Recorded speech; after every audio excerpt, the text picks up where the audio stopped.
ಕರ್ನಾಟಕದಲ್ಲಿ 5 ಗ್ಯಾರಂಟಿಗಳನ್ನು ನೋಡಿದಿರಿ.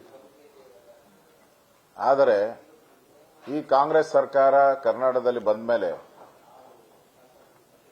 ಮಹಿಳೆಯರಿಗೆ ಬದುಕುವ ಗ್ಯಾರಂಟಿನೇ ಇಲ್ಲ. ಮಹಿಳೆಯರ ಮೇಲೆ ನಿರಂತರವಾಗಿ ಸಿದ್ದರಾಮಯ್ಯನವರ ಸರ್ಕಾರ, ಕಾಂಗ್ರೆಸ್ ಸರ್ಕಾರ ಬಂದ ಮೇಲೆ ನಿರಂತರವಾಗಿ ಹಲ್ಲೆ ಆಗ್ತಾ ಇರೋದನ್ನ ನಾವು ನೋಡಿದಿರಿ.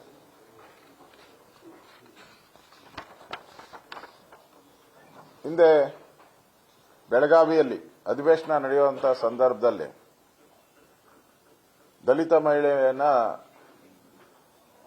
ವಸ್ತ್ರಗಳನ್ನೆಲ್ಲ ಕಿತ್ತಾಕಿ ಕಂಬಕ್ಕೆ ಕಟ್ಟಿ ಅವಮಾನ ಮಾಡಿದಂಥ ಘಟನೆ ರಾಜ್ಯದಲ್ಲಿ ನಾವು ನೋಡಿದಿರಿ. ಹಿಂದೆಂದೂ ಆಗಿರಲಿಲ್ಲ ಈ ತರದ ಘಟನೆ. ಅದು ಕೂಡ ದಲಿತ ಮಹಿಳೆ. ಅದು ವಿಧಾನಸೌಧ ನಡೆಯುವಾಗ ಮುಖ್ಯಮಂತ್ರಿ, ಗೃಹ ಸಚಿವರು, ಎಲ್ಲ ಪೊಲೀಸ್ ಅಧಿಕಾರಿಗಳು ಇರುವಂತ ಸಂದರ್ಭದಲ್ಲೇ ಮುಲಾಜಿಲ್ದೆ ಈ ತರ ದಲಿತ ಮಹಿಳೆ ಮೇಲೆ ಆಗಿದೆ.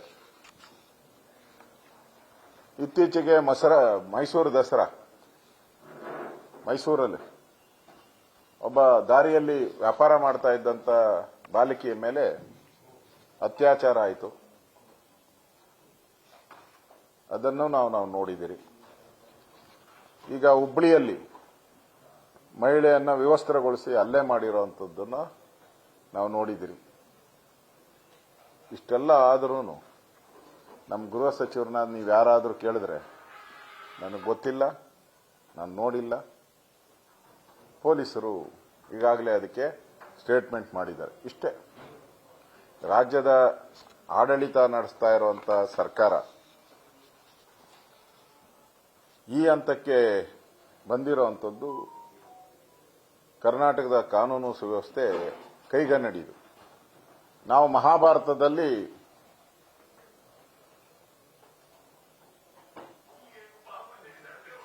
ಆ ದರ್ಬಾರ್ ಇದೆಯಲ್ಲ, ಯಾರು ಧೃತರಾಷ್ಟ್ರ ಕಣ್ಣಿರ್ಲಿಲ್ಲ ಅವನಿಗೆ. ಗಾಂಧಾರಿ ಬಟ್ಟೆ ಕಟ್ಕೊಂಡ್ಬಿಟ್ಟಿದ್ಲು ಪಾಪ ತಾಯಿ. ಇಲ್ಲಿ ಸಿದ್ದರಾಮಯ್ಯನಿಗೆ ಕಣ್ ಕಾಣಿಸ್ತಾ ಇಲ್ಲ, ಡಿ ಕೆ ಶಿವಕುಮಾರ್ ಕಣ್ಣಿಗೆ ಬಟ್ಟೆ ಕಟ್ಕೊಂಡ್ಬಿಟ್ಟವ್ರು. ಅಲ್ಲಿ ಯಾವ ರೀತಿ ದ್ರೌಪದಿಯನ್ನ ವಸ್ತ್ರಾಭರಣ ಮಾಡಿದ್ರು, ಇಲ್ಲಿ ಹುಬ್ಬಳ್ಳಿಯಲ್ಲಿ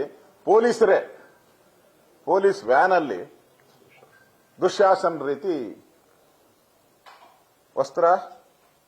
ವಿವಸ್ತ್ರಗೊಳಿಸಿದ್ದಾರೆ. ಮಹಾಭಾರತದ ನಡೆದು 5000 ವರ್ಷ ಆಗೈತೆ. 5000 ವರ್ಷದಿಂದ ನಡೆದಿರೋದು. ಈಗ ನಾವು 21ನೇ ಶತಮಾನದಲ್ಲಿದ್ದೀರಿ. ಇವತ್ತು ಪೊಲೀಸರೇ ದುಶ್ಯಾಸನ ರೀತಿ ಆಗಿರುವಂಥದ್ದು.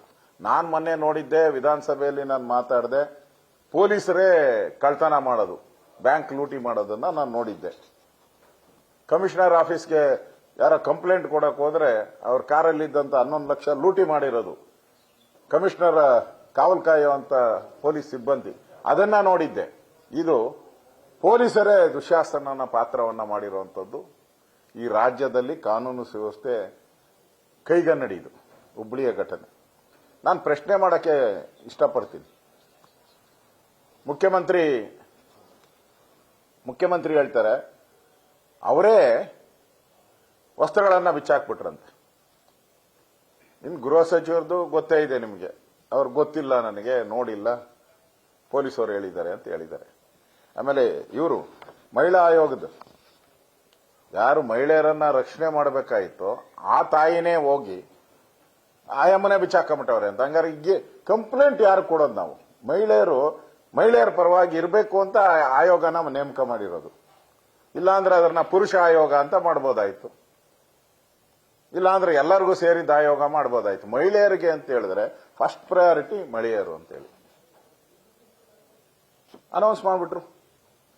ಜಡ್ಜ್ಮೆಂಟ್ ಯಾವುದು ಸಿವಿಲ್ ಕೋರ್ಟು ಕೊಟ್ಟಿಲ್ಲ, ಹೈಕೋರ್ಟು ಕೊಟ್ಟಿಲ್ಲ, ಸುಪ್ರೀಂ ಕೋರ್ಟು ಕೊಟ್ಟಿಲ್ಲ. ನಮ್ಮ ರಾಜ್ಯದ ಮುಖ್ಯಮಂತ್ರಿ ಜಡ್ಜ್ಮೆಂಟ್ ಅನೌನ್ಸ್ ಮಾಡ್ರು. ಇವ್ರು ಯಾವಾಗ ಜಡ್ಜ್ ಆದ್ರು? ಸಿದ್ದರಾಮಯ್ಯನವರು. ನಾನೇನೋ ಲಾಯರ್ ಓದಿದ್ದನ್ನ ಕೇಳಿದ್ದೆ. ಅದು ಬಹಳ ಕಷ್ಟ ಬಿದ್ದು ಲಾಯರ್ ಓದಿದ್ದಾರೆ ಅಂತ ಹೇಳಿದ್ದೆ. ಅದು ಎಲ್ಲೂ ಕೋರ್ಟಲ್ಲಿ ಏನು ಪ್ರಾಕ್ಟೀಸ್ ಮಾಡಿದ್ದ ಅನುಭವ ಏನಿಲ್ಲ. ಯಾವಾಗ ಜಡ್ಜ್ ಆದ್ರು ಇವರು? ಮೊನ್ನೆ ಬಳ್ಳಾರಿಯಲ್ಲಿ ಗಲಾಟೆ ಆಯಿತು. ಬಿಜೆಪಿಯ ಶಾಸಕರ ಮೇಲೆ ಗುಂಡಿನ ದಾಳಿ, 7-8 ಗುಂಡುಗಳು ಅವ್ರ ಮನೆಗೆಲ್ಲ ಹೊಡೆದೈತೆ. ಒಬ್ಬ ಸತ್ತು ಹೋದ. ಮಾಧ್ಯಮದಲ್ಲಿ, ಎಸ್ಪೆಷಲಿ ಎಲೆಕ್ಟ್ರಾನಿಕ್ ಮಾಧ್ಯಮದಲ್ಲಿ ಗುಂಡು ಹಾರ್ತಾ ಇರೋದನ್ನ ತೋರಿಸ್ತರು, ಗನ್ ತೆಗಿತಾ ಇರೋದು ತೋರಿಸ್ತು. ಆ ಸೌಂಡು ದೀಪಾವಳಿ ಪಟಾಕಿ ತರ ಪಟ ಪಟ ಪಟ ಅಂತ ಸಿಡಿಸಿದ್ದನ್ನು ತೋರಿಸ್ತರು. ಜಮೀರ್ ಅಹಮದ್, ಸಿದ್ದರಾಮಯ್ಯನವರು, ಡಿ.ಕೆ. ಶಿವಕುಮಾರ್ ಏನ್ ಸ್ಟೇಟ್ಮೆಂಟ್ ಕೊಟ್ಟರು? ತನಿಖೆ ಪ್ರಗತಿಯಲ್ಲಿದೆ. ಯಾರಿಂದ ಗುಂಡಾರ್ತು, ಯಾವಾಗ ಆರ್ತು, ಈ ತನಿಖೆ ಪ್ರಗತಿಯಲ್ಲಿದೆ. 5 ದಿನ ಹೇಳಿದ್ರು. ನಿನ್ನೆ ಹೇಳಿದ್ರು ಅದು ಕಾಂಗ್ರೆಸ್ನ ಗನ್ನಿಂದಾನೇ ಆರಿದೆ, ಕಾಂಗ್ರೆಸ್ ಕಾರ್ಯಕರ್ತನ ಗನ್ನಿಂದ ಆಗಿದೆ ಅಂತ. 5 ದಿನ ನೀವು ಯಾಕೆ ತಗೊಂಡ್ರಿ ಟೈಮು? ತನಿಖೆ ಮಾಡಕ್ಕೋಸ್ಕರ. ಇಲ್ಲಿ ಯಾಕೆ ತನಿಖೆ ಇಲ್ಲ? ತನಿಖೆನೇ ಮಾಡದೆ ನೀವು ಸ್ಟೇಟ್ಮೆಂಟ್ ಅವರೇ ಬಿಚ್ಕೊಂಬಿಟ್ರು ಅಂತ. ಯಾರು? ಮುಖ್ಯಮಂತ್ರಿ ನೋಡಿದ್ರ? ಉಪಮುಖ್ಯಮಂತ್ರಿ ನೋಡಿದ್ರ? ಜಿಲ್ಲಾ ಉಸ್ತುವಾರಿ ಸಚಿವ ಯಾರು? ಅನಿಲ್ ಲಾಡು, ಸಂತೋಷ್ ಲಾಡು ಅವರೇನ ನೋಡಿದ್ರ? ನೀವು ನೋಡಿಲ್ಲ ತಾನೇ? ನೋಡಿಲ್ಲ ಅಂದ್ಮೇಲೆ ರಿಪೋರ್ಟ್ ಬರಬೇಕು ಅಫಿಷಿಯಲ್. ನಾನು ಸಚಿವನಾಗಿ ಕೆಲಸ ಮಾಡಿದ್ದೀನಿ, ಗೃಹ ಸಚಿವನಾಗಿ. ಅಫಿಷಿಯಲ್ ಆರ್ಡರ್ ಬರಬೇಕು.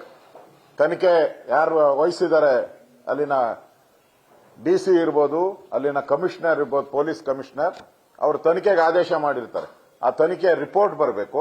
ಅದಕ್ಕೆ ಸೀಲು, ಸೈನು ಎಲ್ಲ ಹಾಕದ ಮೇಲೆ that is the report that will come to government. ಅವಾಗ ಸಿದ್ದರಾಮಯ್ಯನವರು ಅದನ್ನ ಇಟ್ಕೊಂಡು ಹೇಳ್ಬೇಕಾಗಿತ್ತು. ಏನೂ ಇಲ್ಲ, ಕ್ಲೀನ್ ಚಿಟ್. ಅಂದ್ರೆ ಪೊಲೀಸರು ನೀವು ಇದನ್ನ ಹಿಂಗೆ ತನಿಖೆ ಮಾಡಬೇಕು ಅಂತ ಡೈರೆಕ್ಷನ್ ಕೊಟ್ಟಂಗಾಯ್ತು ಸಿದ್ದರಾಮಯ್ಯ ಸೇಸ್ ಆಸ್ ಎ ರಾಜ್ಯದ ಮುಖ್ಯಮಂತ್ರಿ ಅವ್ರು ಹೇಳ್ತಾ ಇದ್ದಾರೆ ಇದು ಅವರೇ ಬಿಚ್ಕೊಂಡಿದ್ದಾರೆ ಅಂತ. ಈಗ ಪೊಲೀಸರು ಏನ್ ಮಾಡಬೇಕು? ಅದೇ ಪ್ರಕಾರ ತನಿಖೆ ಮಾಡಬೇಕು. ಯಾಕಂದ್ರೆ ರಾಜ್ಯದ ಮುಖ್ಯಮಂತ್ರಿ ಹೇಳಿದ್ಮೇಲೆ there is no option for police, there is no alternative.